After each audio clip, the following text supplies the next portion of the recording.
Hello, everyone. Thank you for joining us today as we come together to learn more about PowerShell Fundamentals. My name is Hassan Mohsin. I'm the Program Manager for Microsoft Reactor in Abu Dhabi. Microsoft Reactors are hubs for founders and developers to meet, learn, and connect to local peers, as well as industry-leading ideas and technology from Microsoft, partners, and the open source community. It's also home to the Microsoft for Startups program. With a diverse mix of hands-on workshops, expert panels, and community events, there's something for everyone. Check out our calendar of events on meetup.com and join our coming sessions.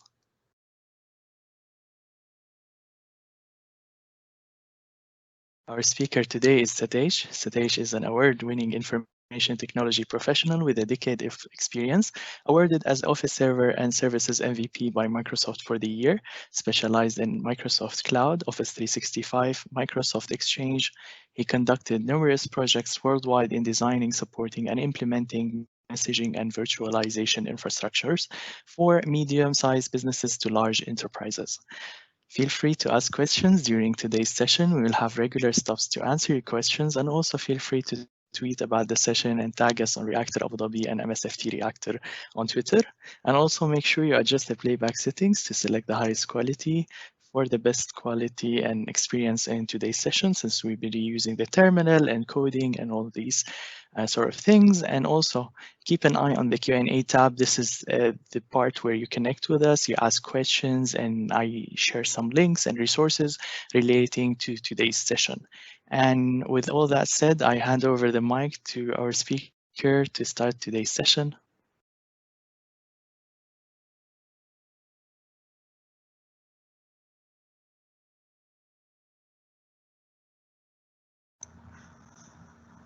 Hey, hi, Hassan. Thank you for the brief introduction and thank you for arranging the session. And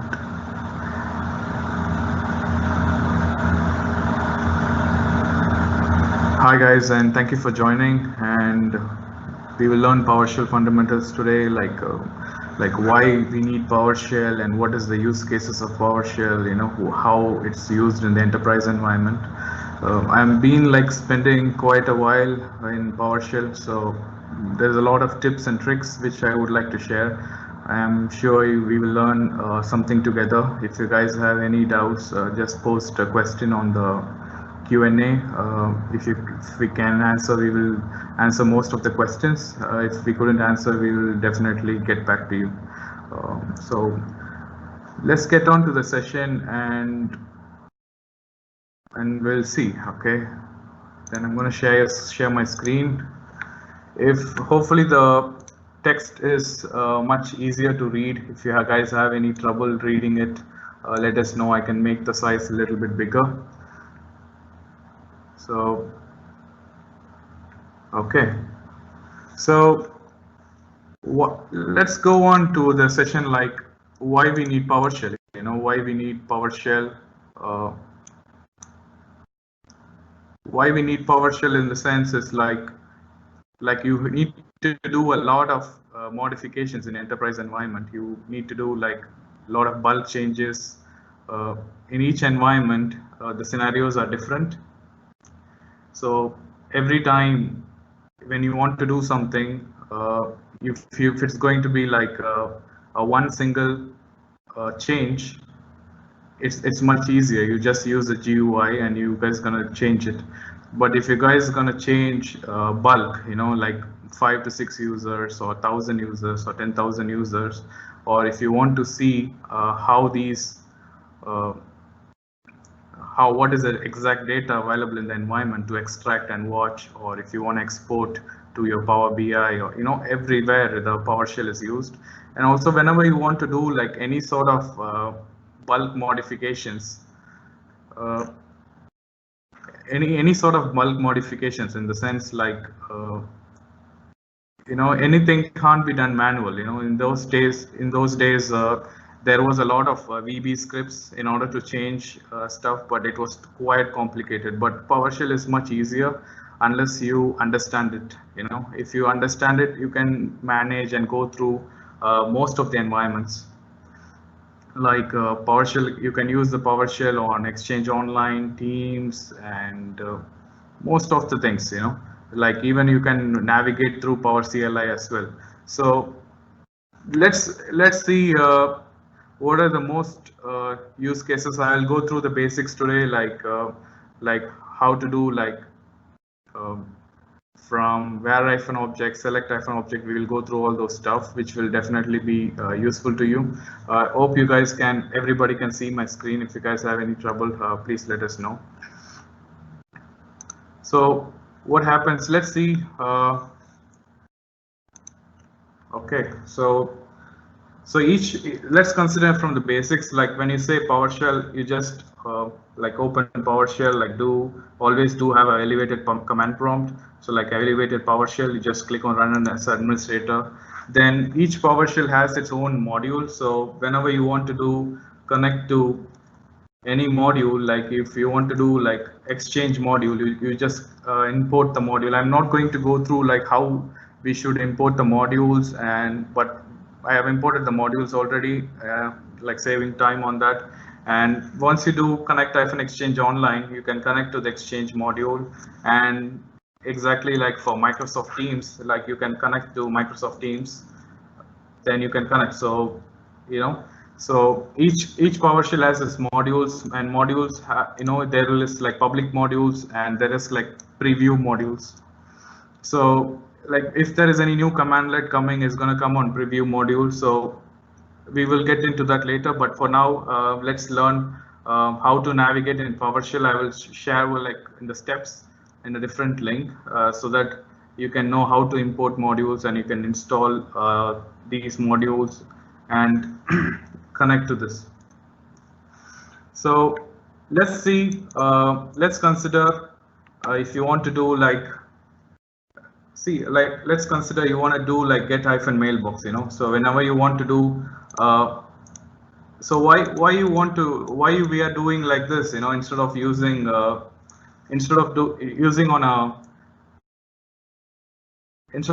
on a this thing, instead of doing in a GUI, why we are doing in PowerShell, in the sense like in order to do bulk navigations and bulk modification or bulk export, PowerShell is the only easiest way. So let's consider if you want to do like get-mailbox in a PowerShell in an exchange module. Let's consider run get-mailbox, and you can see you get all the mailboxes. Okay, so let's consider if you want to do like filtering. Let's consider let's consider I want to retrieve only one mailbox. Let's consider I want to type only one mailbox. Then I type get-mailbox and type the mailbox name, and I do FL. So FL is like full list. So in order to navigate all the attributes of this object, you do get-mailbox and you do FL. So let's consider if you want to do FT, so FT is like if you want to do on this. So FL is like go on a listed module, and FT is like you go on a column, So most of the times FL is much easier because you get all the attributes and it's easy to watch through. So okay, so let's consider I want to do I want to filter.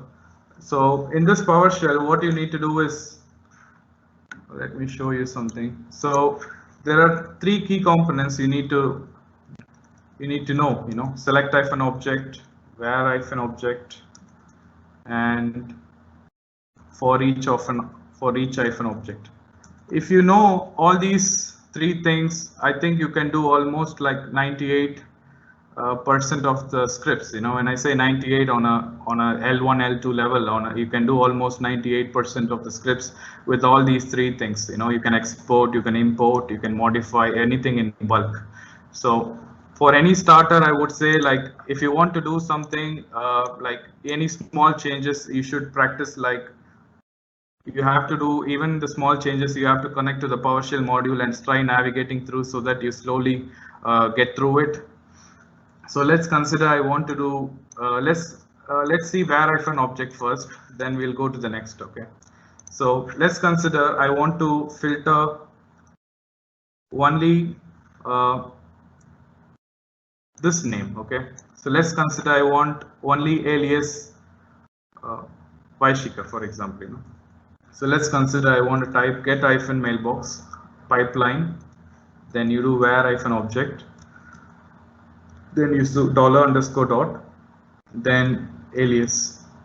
So why I'm typing alias here is like whenever you want to retrieve something here, so I want to, in the get-mailbox, I want to check alias name -like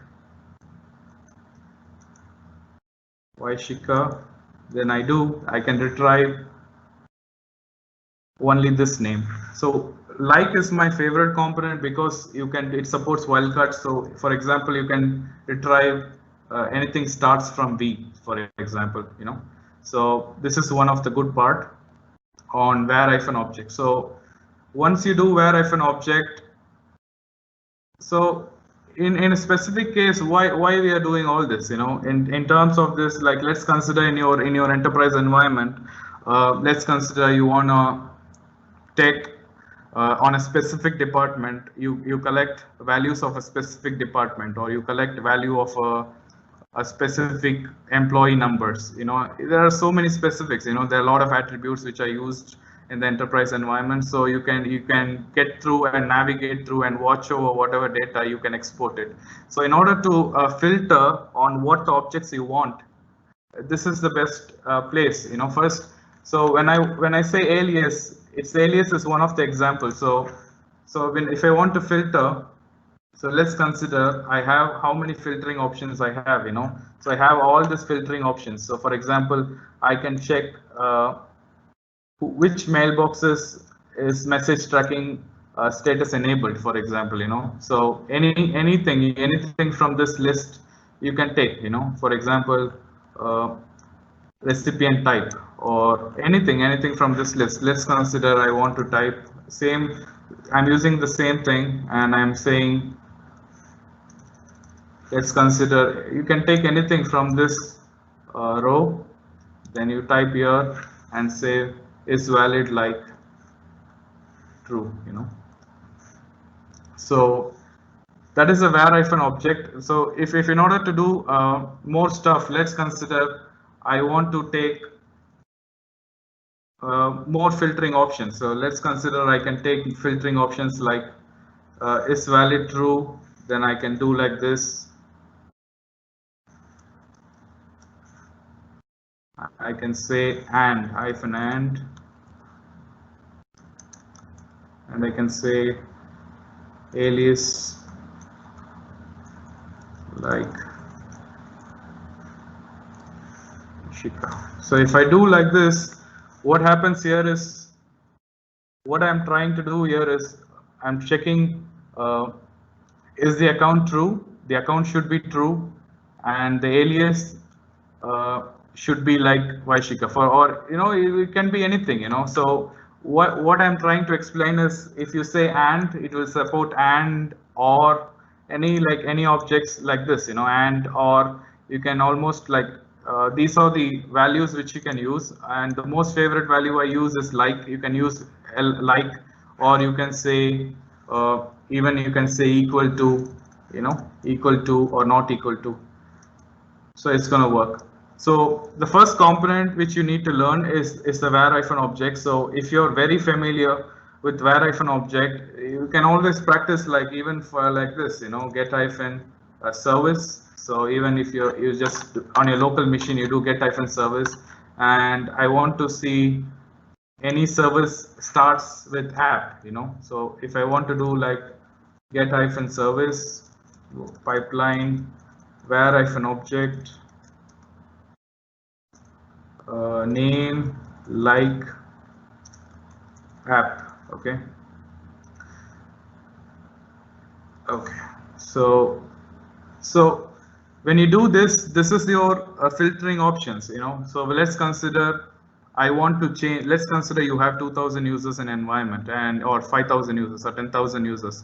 And let's consider there is a task for you to, what is your extension numbers of this business unit or whatever business unit or which company, there is a lot of business requirements keep coming in order to extract the data. The where-object helps you so that you can filter, if you can say like company is a.com and he should be valid and his location should be Australia or United Kingdom, and you can say his extension should start with 5, so that this is the best place you have filtered the data, So in order anywhere if you want to filter the data, you will use where-object.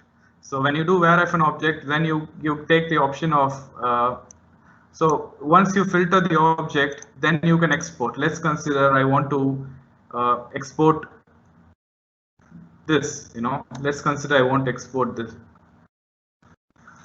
So when you want to export, whenever you retrieve the data and when you want to export this data, that's where the select-object comes in, So whenever you want to export the data, so let's consider I want to do select-object, and in order to, when I select the object, I want to tell like which object I want to export. Let's consider in this case I want to export name and alias, So when I do like this, so I got the data, it would be like more columns, I just want this two data, and I'm just choosing one value so that it retrieves more quicker and easy to learn. You can do the same thing for 1000 objects, and if you want to do more than 1000 objects, you always should specify result size unlimited. So when you do this, it crosses 1000 objects. So more than 1000 objects, you always do result size unlimited, so it retrieves more than 1000 objects.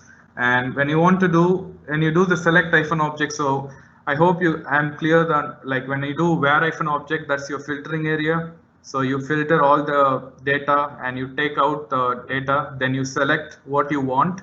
So in this case, you're selecting name and alias, and you can export this data like export-CSV and say alias.csv. So once this is done, your CSV is exported, So if you see here alias.csv, and let's consider opening into a notepad. So the CSV export is done.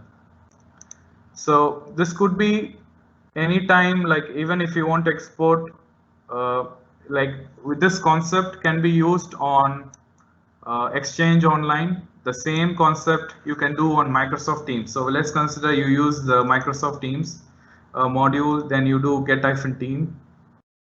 Then I say group ID.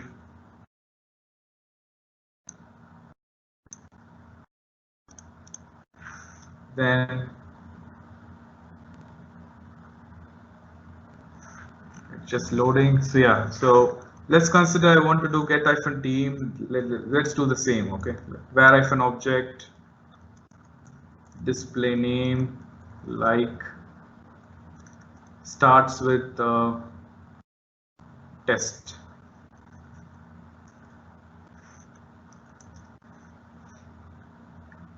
So I'm just so this concept, if you once you understand this just one where-object concept, you can apply on Teams, for example. You can apply on Exchange Online, and you can apply on even PowerCLI. Let's consider if you want to do on a PowerCLI, you will do get-VM and pipeline where-object like name,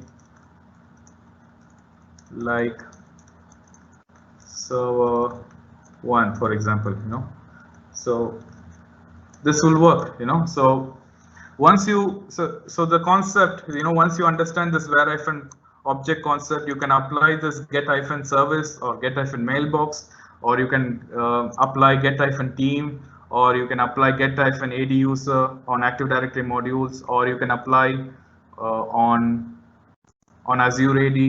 Everything works. So you just understand one concept, once you do the var-object, you filter out the most of the data you require.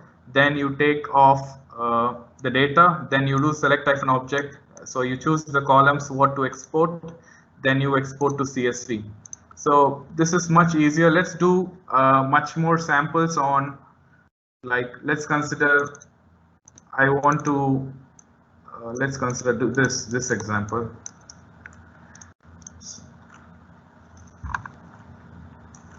And so I'm just doing in the same thing, get-mailbox, var-object, and if like custom attribute 12 is Office 365, give me this, Let's consider I want to check, compare two attributes. In this case, let's compare two attributes.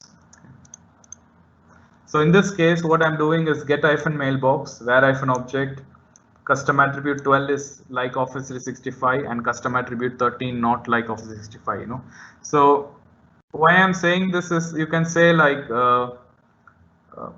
last log on is this year and he should be valid, So or you can do anything comparatively. The most use cases, like whenever you have any email signature softwares, most of the time is custom attributes. So what we do is, what we usually check is like, if your primary business unit is A, is it the correct signature branding is applying on the custom attribute 1, So it's one of the most use cases in many enterprise environments. That is, hope I cleared var-object. And let's consider if you want to import something, if you want to, let's do some CSV imports.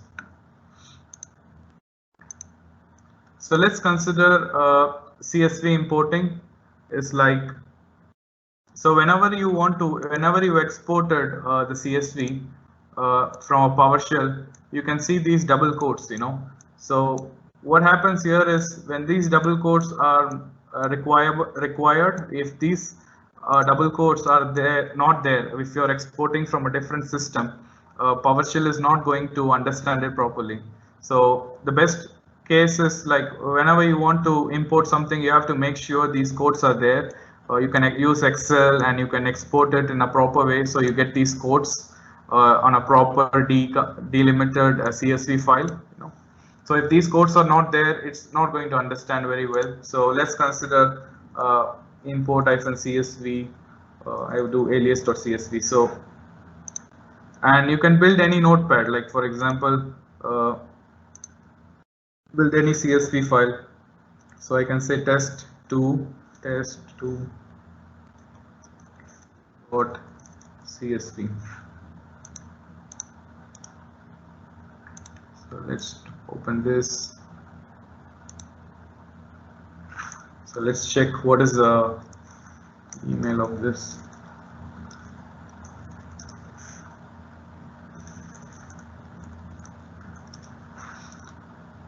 So let's consider I want to export this. Let's consider I want to build a CSV file from a different system, for example. So let's consider take my email as well. So once you do this, this CSV is not a valid one, but if you're going to put this quotes, then if you do import hyphen, let's do in this exchange module, import -csv. See, whenever you want to use PowerShell, this tab key plays a major role. If the command is going to be valid. So let's consider I'm typing import and I'm pressing my tab key. So this tab key really helps. You don't have to remember each and every command. So let's consider I want to import the CSV I built.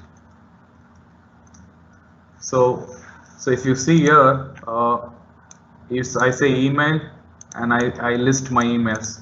So once the CSV is imported, I can see it in a PowerShell. If I want to save to a variable, I can do like this and use it anywhere, or I can just say import -csv. So just now, all I'm doing is the CSV can be read by the PowerShell. It's not doing anything else. So let's do like let's consider I want to build let's consider this. Okay, so I have a CSV file called test.csv. If you open this test.csv, you have two emails. Okay, so once this is done, what I'm doing is, see, let's consider if I have one object, if I have one object, I will show you your best place. Yeah.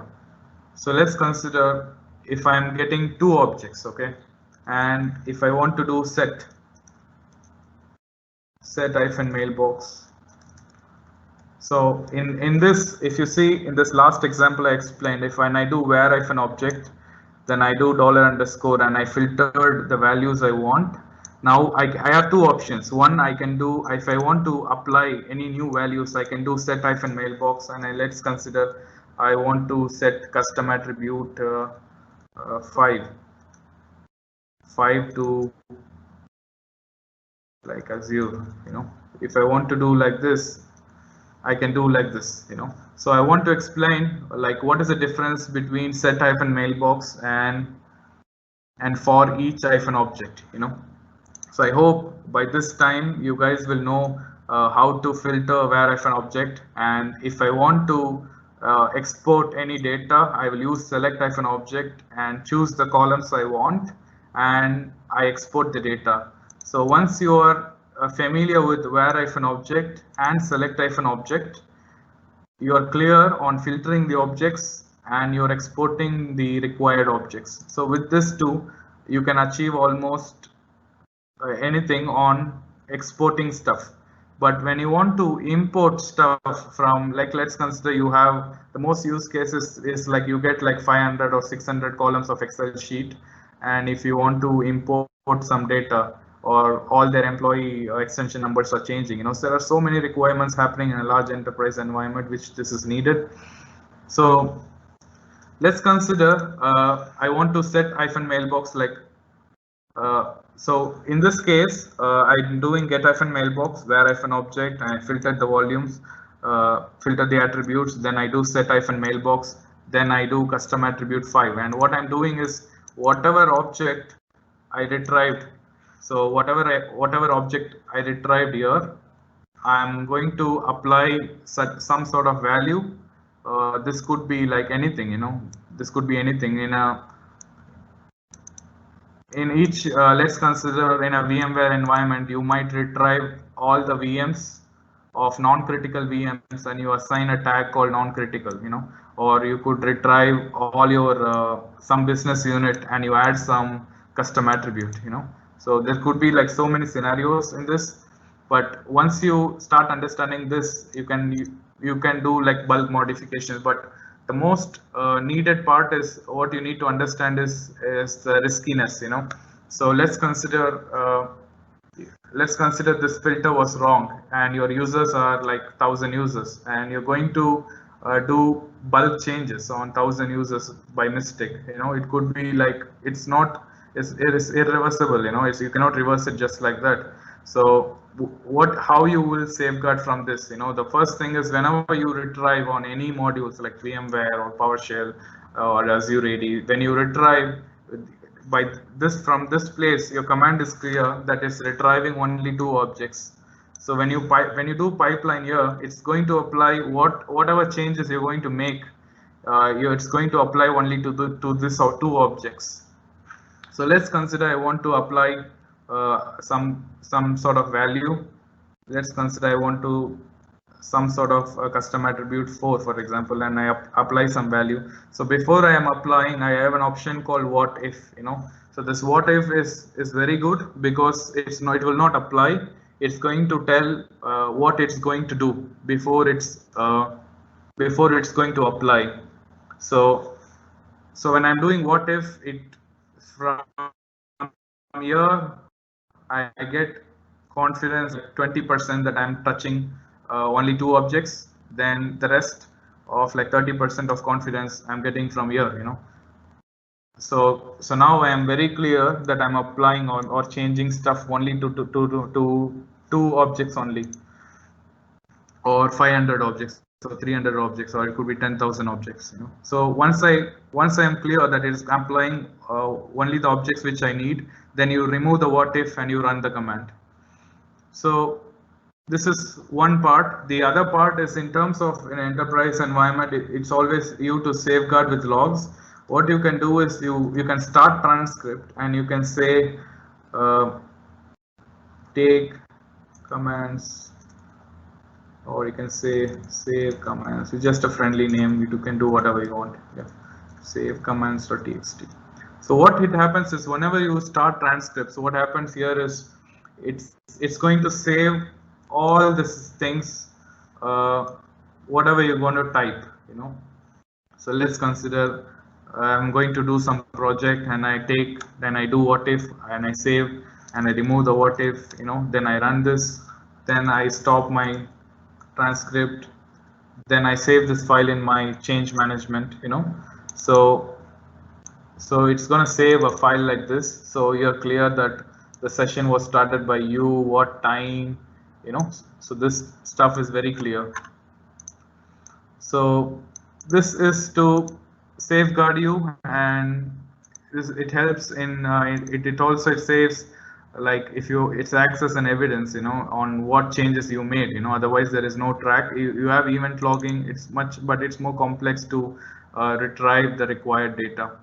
Okay, so let's consider so now where object. Now what is select object. Now let's see.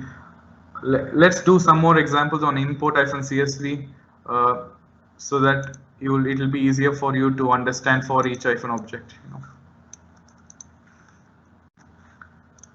So let's consider in this case what I'm doing is import-csv, and I'm saying for each object, and I'm saying get the mailboxes. So it doesn't do anything. It's just for you to understand. So for example, if my CSV file is going to have only one one object, then you don't have to do for each object. For example, if you want to add add 1,000 users to a distribution group, or remove specific set of users from a distribution group, then it works for each object. What for each object does is let's consider your CSV sheet has 300 objects or 200 objects or 400 objects. What it's going to do is it's going to take the first object and run it here. So what I'm doing is in my CSV file, let's open the CSV file. Open with Notepad. So what I'm saying here is, let's consider here in this CSV file, what I'm saying is import the CSV, then for each object on my CSV, pass this one by one. So this passes the first value to this. Once the command is executed, it passes the second value from the CSV sheet to this. But now I have to tell the distribution group member, so let's consider in this case, in this specific example, I'm just doing a sample of get-mailbox. I'm saying in my previous example, so let's consider I want to do get-mailbox, then I do like this, but if I want to do get-mailbox for all the CSV sheet emails, there is no such command. You cannot do like this. It will not work. So you cannot pass all the CSV into this. So you have to use for each object in order to pass each value one by one. So let's consider in this case I have a CSV of 200 objects and I want to pass 200 objects. So the first thing what I would do is I will do the CSV and I make the columns are there. Is it in the right format? Everything is fine. Then I do for -object get-mailbox and I run this. Let's consider I put as an email which is not there in the system. xxx at Azure 365. Let's consider this employee left or the employee is not there.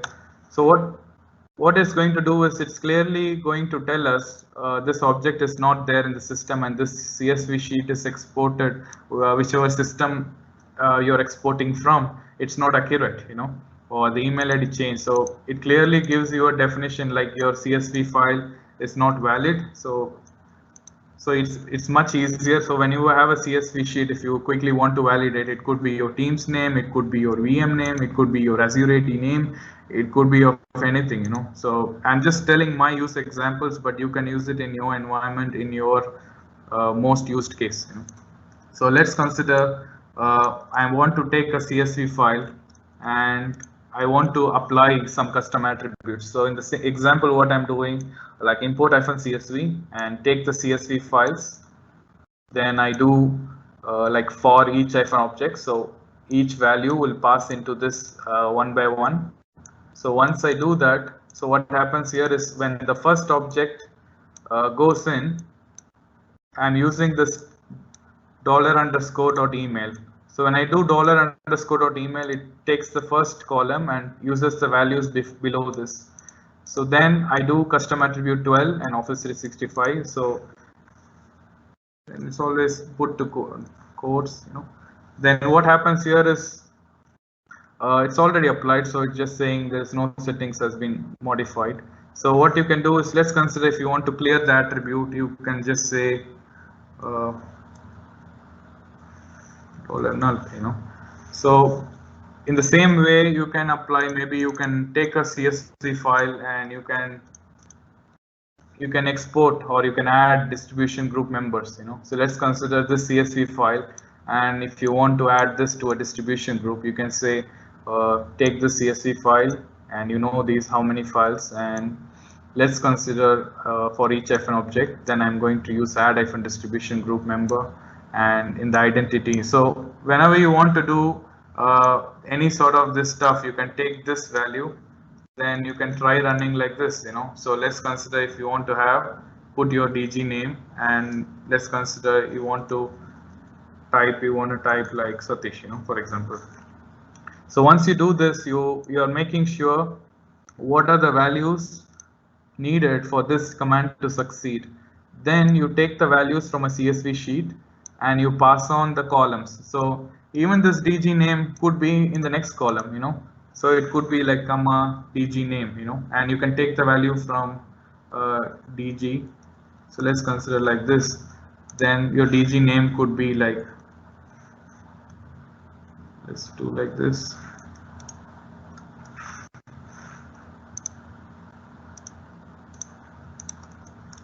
Yeah, so if my CSV sheet is going to be test DG.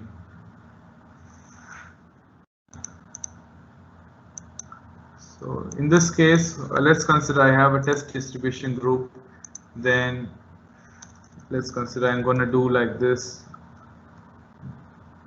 DG. So what happens here is I'm going to take $_._DG, and in the member I should use email. So you can pass any column from the CSV to your command, but if it's going to be multiple objects, you cannot pass directly, so you have to use for each -object. And let's catch some questions so that, yeah. Is FL and FT is an acronym for actual commands. So in this case, yeah, FL is you can even I don't even remember. It's called full list and format list, something like that, and I don't exactly know. Yes, it's an acronym. You can type the full, but I always use FL and FT, and I'm used to it nowadays. And is there an advantage of using Microsoft PowerShell ISE instead of Anaconda PowerShell prompt? See, PowerShell ISE is something amazing because it gives you the color code and all sort of fancy stuff. But for me, personally, I'm not liking PowerShell ISE, but most of the PowerShell guys use on PowerShell because the only thing is it's not easier to load this Exchange module or Teams module and unload it easily on PowerShell. I see it's my experience, but it's totally a personal choice. But for starters, I totally recommend PowerShell ISC. It's much easier to go through and that part. And can you share some examples on from MS Teams? Yeah, let's see some examples on MS Teams. So I have a blog post which I wrote recently. So let's consider in this blog post, let's consider, I'm not going to go through how to import modules and stuff. So this is the requirement, for me, what need to be done is like I want to copy like channel members and I want to paste to a different channel, private channel, So what I'm doing here is, let's a second. Yeah, so I can put the link in the next one, but this is what needs to be done is like you do getting the channel user here and in the same format, and you're saving all the members. I will share this link, it's much easier, but exactly the same var-object, select-object, same things I used. It'll be easily understandable for you. Okay, and let's go to some other questions. What do you think command prompt was replaced with PowerShell in Windows 10? Like PowerShell is everything, man. For example, let's consider you can do almost anything with PowerShell. I don't see a need to use command prompt unless you're doing some netBIOS commands. Even most of the commands works in PowerShell as well, so I don't see a need to use command prompt anymore. I think 10 years back I joined my career. I started with PowerShell itself, so I never used the command prompt, to be frank. So I started with PowerShell and I never touched VB script. So I like PowerShell and I'm using this for a while, so I don't see a need of command prompt. Is there or not there? I don't see a point here. Can I compare two lists or objects and identify differences? Yes. What you can do is just say compare if an object, and you can do that. But what I'm seeing is it's kind of an Excel job. If you can. For me, I don't do comparison on the PowerShell itself. What I usually do is I can take one column of CSV in Excel sheet, and Excel has a lot more features which you can navigate through. You can filter, you can concatenate, and let's consider, let's do some stuff, Yeah, so what I usually do is this one part I need to cover, for example, let's consider I want to add some test and I want to have quotes to this. So what I usually do is I just do concatenate like this, then I say this, just 1 second, and I choose this, comma, the value, then comma, and I get the quotes again. So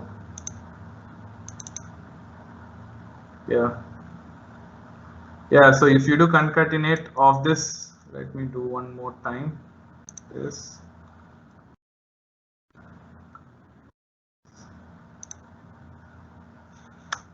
Yeah, so let's consider I have some more columns and more things. I want to put quotes, or let's consider I have test at domain.com and I want to take, let's consider this was a UPN or a SAM account name, which I want to take off this. Then you use, I think it's having an option called text to columns. Then you say delimited, then say this, then say at, then say next, finish. For example, you split. So it could be 1,000 columns or 2,000 columns. Excel has most amazing features to filter, export, instead of using on PowerShell, compare if an object and complicate yourself, better take the data out to CSV, put it on Excel sheet and do whatever you want comparison. You do VLOOKUP, you have more complex stuff which you can do. Yeah, do I need to upgrade PowerShell version? Is this the default version is good enough? No, you don't need to update anything. If your Windows 10 version is good, I think it supports most of the versions. You don't need to upgrade anything if you're running Windows 10 latest version. And can we use PowerShell in multiple operating systems, Windows and Linux? Yes, it is possible. But in terms of Linux, I'm not a Linux user, but Windows, and even you can run from an automation account, So what happens in this case, olden days, what you need to do is you need to run a PowerShell in a task scheduler in order to run every day to do some tasks. In one of the most common examples is, let's consider I want to, when a new user is created, add this custom attribute to the user. So what we usually do is you just get hyphen OU, like let get hyphen mailbox. Let's consider this. Yeah, if you do get hyphen mailbox, and let's consider if you want to add some value, and let's consider I want to set some mailbox, So this could be get hyphen mailbox, organizational unit, new users OU, This is a proper format like a distinguished name. You can Google that, and new user, and you say set hyphen custom attribute, So hyphen mailbox custom attribute. So you can run this in a task scheduler and run it every day 5 p.m. That is old story. But what is the future is doing like these automation accounts. What these automation accounts are doing is you can put all these scripts into the automation account and run it every day. For example, you create an automation account, you go to automation account and you click on add, and you create the automation account. So once you add, you have runbooks. So once you have runbooks, this is the classic example of like let's consider one of the use case. I want to export one CSV file from my all the VMs list of a VMware environment, and I put it on a location so that users can use it, and the same location is uploaded to Power BI also. So this is one of the use case on an enterprise environment. So what I'm doing here is I'm connecting to vCenter, like connect-vs server. Then I save to export path. This is one of fine script. I don't think which you need to look at in the start, but if you're going through select-where it's your basics, but for complex users, you can do these stuff. And the same script, what you need to do is you can run on a hybrid worker. This VM doesn't need to be on Azure. This VM can be running on your local environment, so that whenever your runbook runs, it initiates the scripts from your local server, and it does changes on your local environment and in Azure also. So it's up to you. Okay, and what is the most user-friendly environment of PowerShell ISC? What I have spent last 10 years, to be frank, this is the most simplest place you can learn. For me, PowerShell, just the module ISC. If you are working with Exchange Online and Teams, the different modules, it's much better. You just create a new session and you connect, so you're very clear which module you are in, and it's much easier. But it's still a personal choice. I cannot say which is your favorite, but my favorite one is just the PowerShell session, so that the errors are clear, everything is clear for me. So what is the difference between PowerShell ISC in case of a Linux environment? So there is no difference between PowerShell and PowerShell ISC. It's just the same thing. So you just run the same commands in PowerShell ISC. There is no difference. So only thing is when you do some errors, it's going to be much easier for you. It's going to, it looks much better on the format. If you're a really starter and you've never used PowerShell in your whole life, then you can start with PowerShell ISC as a starter. But it's totally a personal choice. If you can do this or use this, both are the same. If you're trying to type long scripts. It's like asking, do you use Notepad or Notepad++? Yeah, Notepad is much enough, but Notepad++ gives you more convenience on the lines. It's exactly the same. So if you want to use PowerShell is your Notepad, and Notepad++ is your PowerShell ISC in simpler words. Yeah, is there any violation that where we should use PowerShell commands in production environment? If so, where we can get the document to know the commands we should be using in production environment? See, there is no violation, but if you're a starter, never do like set hyphen and never do remove hyphen, so that you don't screw the environment. So let's consider when you do import hyphen CSV in this example. So I will tell you like what is the worst thing like a basic administrator can do on PowerShell so that you can act safer. So let's consider this CSV format is not good. So let's consider this CSV format doesn't have quotes. So what happens here is when the CSV format is not good, the PowerShell is not going to understand properly. So when you do like this, it may take some other objects which is not supposed to take. So the only thing you can identify is you can do what if, so that you are clear. And also what you can do is once you change so let's consider once you change some stuff in like let's consider I'm adding distribution group to a distribution members to a distribution group. At the end of this day, you can count the distribution members. Like let's consider you run the whole command get hyphen distribution group in the same example, like I can do dot count. So when let's consider you have an empty distribution group in the classic example, you have an empty distribution group and your CSV has like 36 members.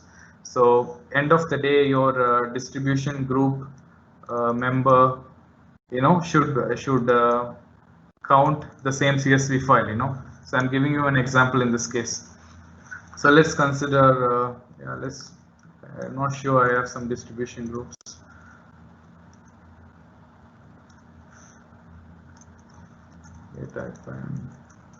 Distribution group. So let's consider I want to check get hyphen distribution group member like this. Then I can do like let's consider I have 36 members. I should get like 36 count. So I'm not getting anything because it's just doesn't have just have one value. So let's check the next question. Can one start a new PowerShell session or each line when processing and imported? Can one start a PowerShell session or each line? I'm not understanding your question, Mike. You can rephrase or contact me later. I'll let you know. And how safe it is to use the mail in the production environment? Is there any validation or protect to how safe it is to use the mail in the production environment? Is there any validation that we can protect to send outbound mails? In terms of PowerShell, like outbound mails, you have DKIM, DMARC. There are so many ways. It's a totally different discussion. We can come back to that.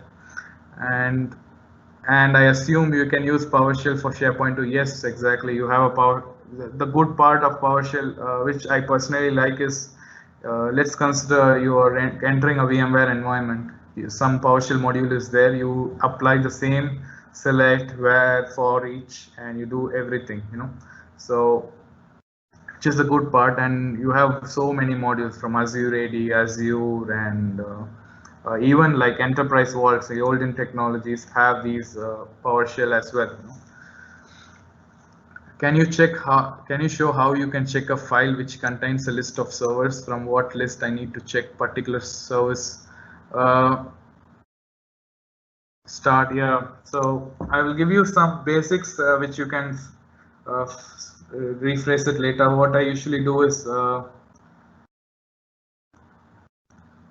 have the sample. I can just chat with me, I will give you like what is a classic example is we have like 37 servers, and let's consider we need to restart one specific service on 37 servers. You don't have to go each server and restart 37 same service on the 37 servers. It can be one PowerShell command. I can show you in a different session. I think we're almost in end of the session. And yeah, so this is almost done. Let's see if I have missed anything from my list so that I can add you. Yeah. So what is the other thing is, if you want to enter enter any server, like enter -ps session or enter any like a Windows VM, So what you can do is you can do enter -session VM name, then you enter the session of the computer, then you run commands. When you do after entering PS session, when you enter, like let's consider I want to restart some service, you enter the PS session, then you do get -service, and let's consider where -object, then name like app star, So what I'm doing is I'm just collecting all the service starts with app, then I can do restart -service, or I can stop the service, or the usual cases, if the VM is fully hung, what you can do is set -service type manual, so you have so many options like that. Okay, so usual case we set the service to manual, so when the VM boots up you don't have much of a problem. And the paste the blog link, yeah, I will share it with you, man. Yeah, I pasted you this link, and I hope the session was good and I covered most of the stuff. And it was just sitting in a room alone, and just talking alone is a bit weird nowadays, but I'm just getting used to it. And I hope the session was good, and thank you guys, and thank you so much. Thank you, Sathesh, for today's session. I'm gonna start screen sharing. Interesting things that I want to share with the community. All right, I think it's good now. I'll just.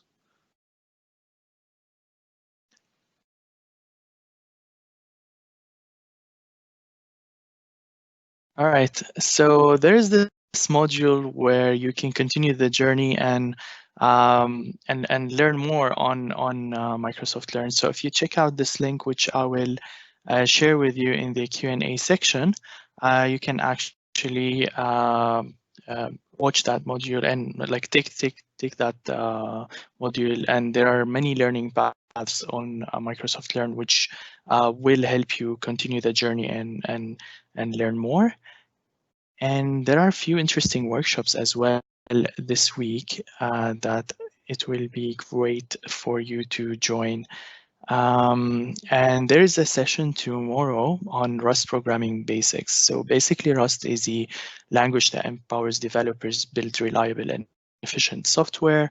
It's easy to write and read, high performing. And in this workshop, we will explore all the basics and how you can start coding in Rust. So join us tomorrow at 4 p.m. local time, Abu Dhabi time. And we will be doing that workshop. As usual, there are so many workshops we're doing on Mondays, 4 p.m. On different modules coming from the Reactor, all on basics of JavaScript, TypeScript. In the past weeks we had, and this week we're doing on Rust. And then there is a session on Wednesday earlier in the morning. It will be on using Azure Data Studio with Python for machine learning. So for data scientists, the data cleaning process is all about identifying incorrect, incomplete, or missing parts of the data, replacing, modifying as needed. And in this session, we will be having an opportunity to discover the available resources and tools to build and test Python and machine learning So that will be on Wednesday. There are more sessions as well on the calendar. If you check it out on Meetup, I linked that also for you in the announcements section. You can check that out and make sure you're joining our Meetup community. We recently crossed 2,000 members, and it is great. We're so happy to have you all. And there is also an important one here. Every session has a code. This one is 10,000, and you can use that code on the survey link. So basically on the survey, we're trying to understand more from you, the sessions and the topics that you would love to see in the reactor. So please take a minute to take the survey and provide us some feedback.